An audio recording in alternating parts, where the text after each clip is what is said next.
Bem, então aqui essa parte agora é uma recomendação de adubação para pastagens, né? Então, da mesma forma, a gente tem tabelas específicas, né, para cada cultura. As das pastagens, ela muda um pouquinho o termo de interpretação. Então, essa aqui, por exemplo, é a tabela de interpretação para fósforo, ela é bem mais complexa, tá vendo? Porque ela leva em consideração, eu tinha tirado a foto e não está aqui, vou colocar só um momentinho. Ela leva em consideração a espécie que a gente vai utilizar. E não é simplesmente a pastagem, né? Pastagem existem diversas espécies diferentes. Vou pegar a imagem que eu enviei pelo celular para eu colocar para vocês. Essa daqui. Copiar, colar, girar a foto.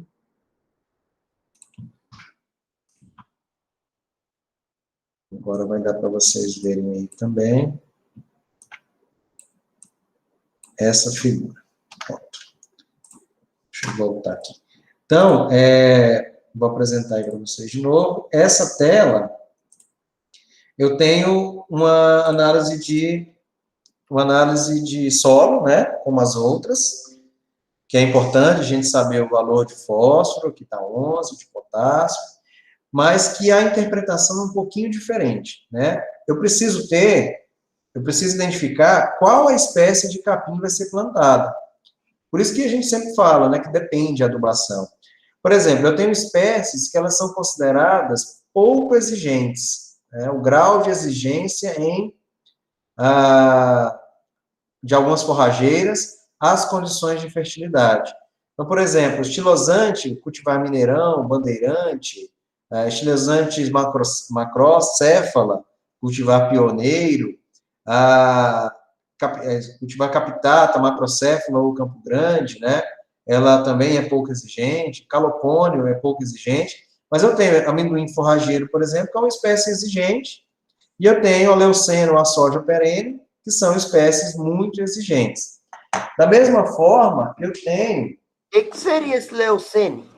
Leucena é uma leguminosa que é muito utilizada para consórcio entre leguminosa e gramínea. Faltou colocar a tabela, vou tirar a foto aqui e mandar, das gramíneas, tá? Vou colocar aqui para vocês as gramíneas também. Um momento. Então, essas aí são as leguminosas. Olha como ela é bem intenso, né? Eu não tenho só igual soja, não tenho igual milho, que é uma tabela só. Eu vou ter uma tabela para cada exigência de cultura. Essa daí é para as leguminosas, e essa daqui, eu vou colocar aí para vocês, tá? Essa daqui é para as gramíneas. Está aí na tela para vocês também, a das gramíneas. Não ficou muito boa o print, não, porque foi feito meio correndo aqui agora. Deixa eu colocar de novo. Então, essa que vai aparecer aí para vocês, ela é uma tabela de interpretação das gramíneas, né, que são usadas em pastagem. Então, grau de exigência de gramíneas forrageiras, as condições de fertilidade do solo. Então, essas espécies aqui, Andropólon, Braquiária decubis, Umidícola, Rosesiense, Paspala atrato, Braquiária brisanta marandu, Cetária anceps, Pânico máximo, todas elas vão ter um grau de exigência. Essas primeiras são pouco exigentes, essas daqui são exigentes, e as últimas, né, Pânico máximo, de Colonhão, Tobiatã, Tanzânia, Mombasa, Panicetum e Sinodon, elas são espécies muito exigentes. Da mesma forma que eu tenho as leguminosas, né, as gramíneas e as leguminosas, que podem ser pouco exigentes ou muito exigentes. Por quê? Porque na hora que eu for olhar na tabela de interpretação do fósforo, por exemplo, além de olhar o teor de argila da amostra, além de olhar o teor de fósforo da amostra, eu tenho que ver qual espécie eu vou cultivar. Se são espécies pouco exigentes, se são espécies exigentes ou se são espécies muito exigentes.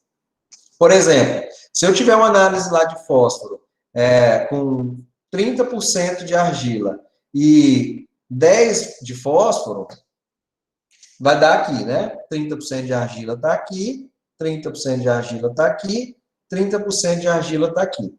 10 de fósforo está aqui, acima de 7. 10 de fósforo está aqui, entre 8 e 12. 10 de fósforo está aqui, entre 5 e 10. Ou seja, se eu for plantar uma espécie pouco exigente, 10 de fósforo é considerado adequado. E a adubação vai ser mínima. Se eu tiver 10 de fósforo e for cultivar uma espécie exigente, já é média. Eu já vou ter uma quantidade mais ou menos ali de fósforo a ser aplicada. Mas se eu for cultivar uma espécie muito exigente, 10 de fósforo é considerado baixo. Eu já vou ter que colocar mais de fósforo.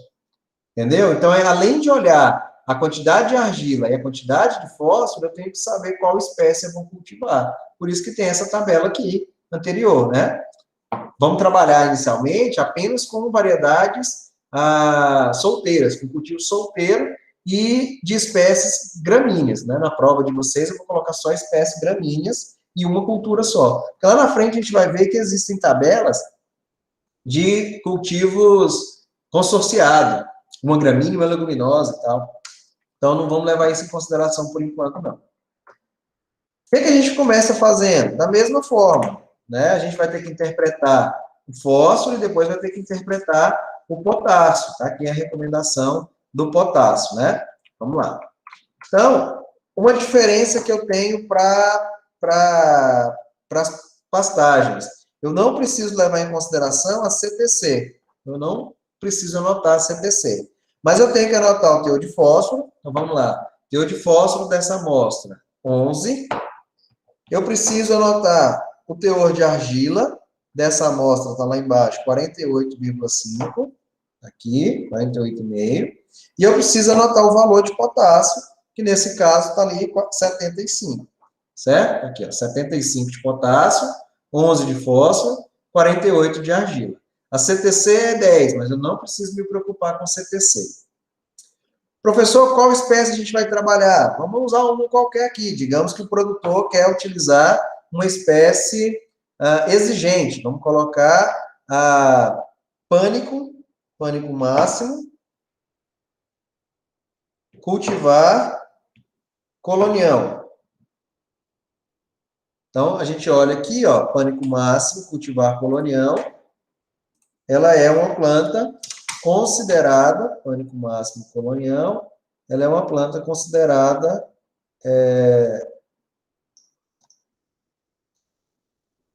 muito exigente.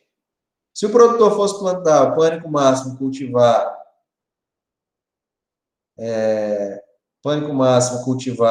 vencedor, ela seria uma planta exigente. Se ele fosse plantar uma planta, braquiária decumbens, por exemplo, ela é uma planta pouco exigente. Então, a gente ia considerar essa aqui de cima. Para esse exemplo nosso, vamos utilizar uma exigente, né? Pânico máximo, cultivar vencedor.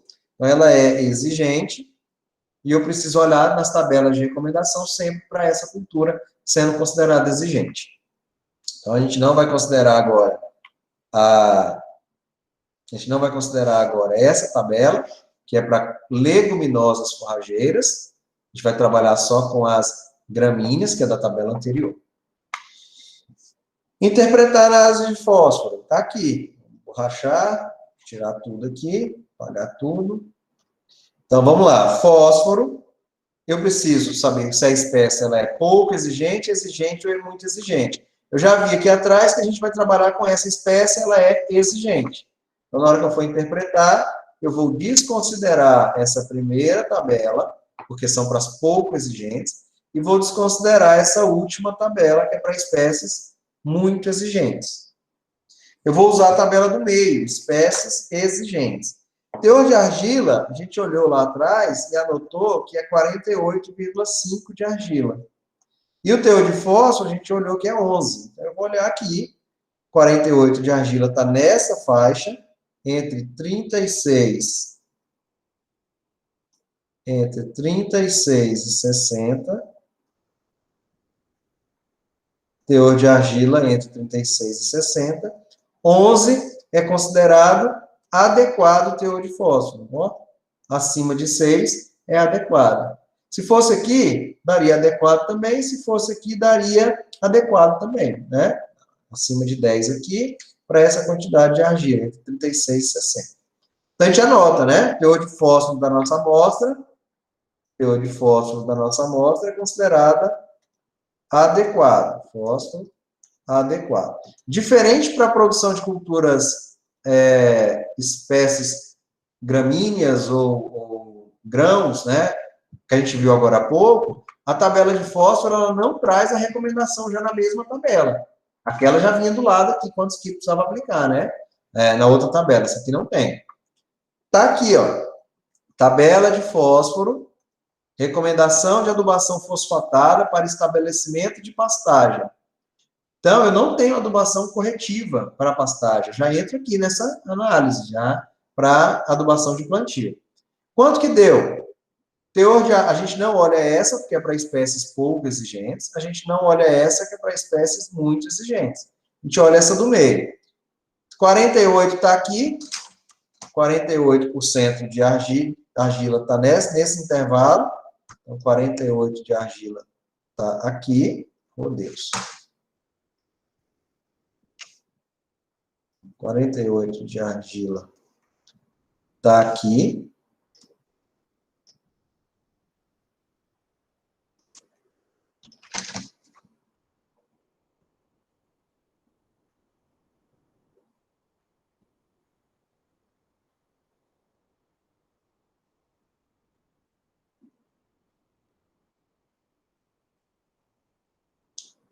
E a nossa interpretação lá deu como adequada. Se já estava adequada, ele não recomenda fazer nada de adubação fosfatada para essa cultura. Isso se o solo já tivesse adequado. Se tivesse adequado, a gente não aplicaria nada. Se tivesse baixo, aí a gente ia colocar 140, muito baixo, 140. Se tivesse baixo, ia colocar 105. Se tivesse média, ia colocar 70. Então, a recomendação é que não se coloque adubo fosfatado para o plantio de gramíneas, porque a gente já entendeu que está adequado. E a gente está avaliando é o fósforo ou é o potássio? Fósforo. Fósforo nosso deu 11. Tenta ampliar mais essa imagem. Não entendi. Ampliar mais a imagem, está muito longe. Essa aqui? É. Vai. Eu vou aumentar.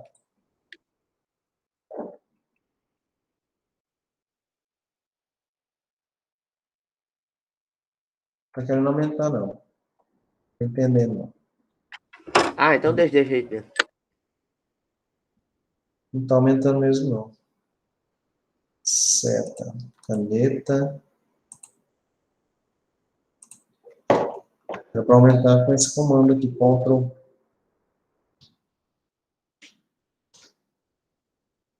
Não está aumentando nem se eu fechar a projeção. Vou aumentar a foto aqui. Aí eu projeto de novo.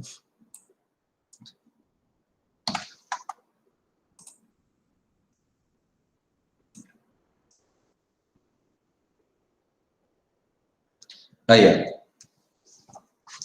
Então, para fósforo, eu vou olhar na tabela do meio. Por que na tabela do meio? Porque é para espécies exigentes, né? Nós olhamos lá atrás, 11 de fósforo com 48% de argila é considerado adequado para espécies exigentes. Então, espécies exigentes, adequado está aqui, espécies exigentes está aqui, entre 36 e 60, que deu 48, recomendação é 0. Então, não precisaria aplicar fósforo para produção de gramíneas nesse solo. Então, por quê? Porque já estava adequado. Se por acaso nosso solo aqui fosse, em vez de 11, tivesse, vamos mudar aqui para a gente ter um resultado. Em vez de 11 eu tivesse 0 não, tivesse 5 de fósforo, em vez de 11, eu ia interpretar aqui, ó, utilizar a mesma espécie, eu ia ter essa interpretação. Utilizando uma espécie exigente, com essa quantidade de argila, 5 é considerado médio teor de fósforo, aqui, ó, entre 4 e 6. 5 seria médio. Aí, quando eu fosse olhar nessa tabela aqui, médio está aqui, né? Médio está nessa coluna aqui. Então, eu ia olhar esses valores. Entre 36 e 60, para médio, 70 quilos por hectare. Então, vamos utilizar esse valor para ter o que a gente fazer, né, na adubação fosfatada aqui. Então, a gente teria um valor médio, e aí o médio recomendaria 70 quilos por hectare de fósforo. Certo? E o potássio? O potássio está um pouquinho mais abaixo aqui. Ele não deu para...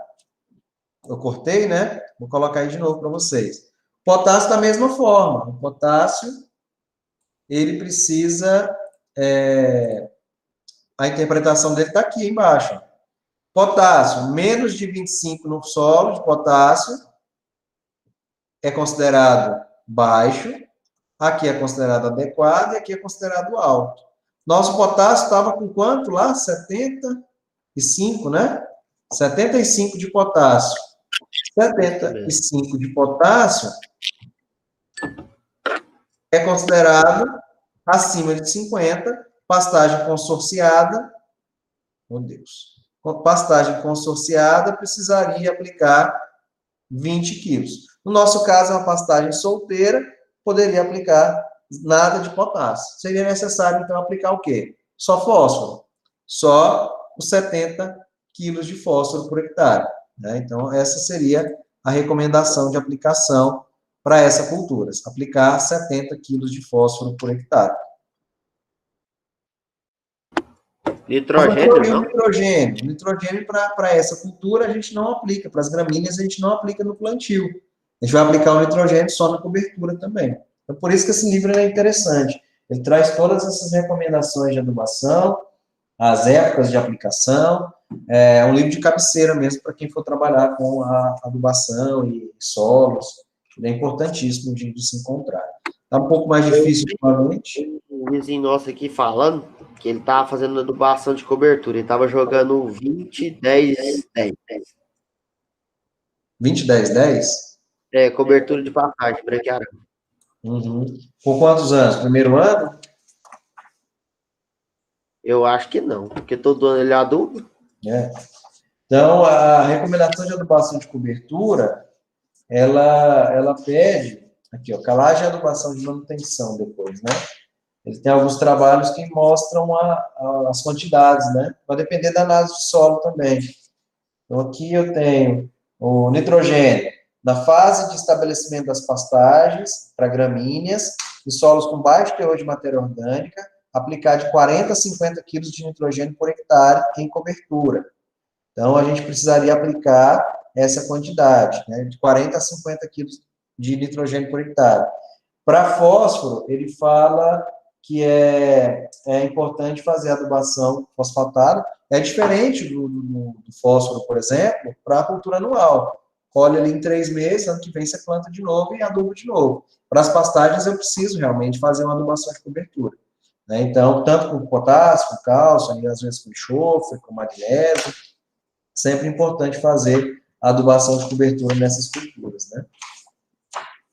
Mas como que faz a adubação vamos dizer, de fósforo na pastagem? Eu tenho que remover o solo? Não, nesse caso pode fazer via a lanço mesmo, né? Mesmo que ele tenha uma baixa mineralização, mas é melhor do que não aplicar nada. Ele vai descer um pouquinho ali, as raízes são muito superficiais e elas estão espalhadas, né?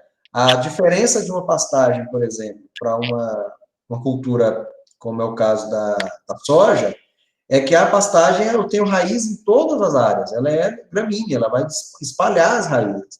A soja não, eu vou ter a raiz ali na linha de plantio. Um pouquinho à direita, à esquerda, mas não se espalha tanto como a cultura das pastagens. Então, mesmo fazendo uma adubação fosfatada via a lanço, eu vou ter nutriente para a planta conseguir absorver, né? Alguma dúvida, pessoal?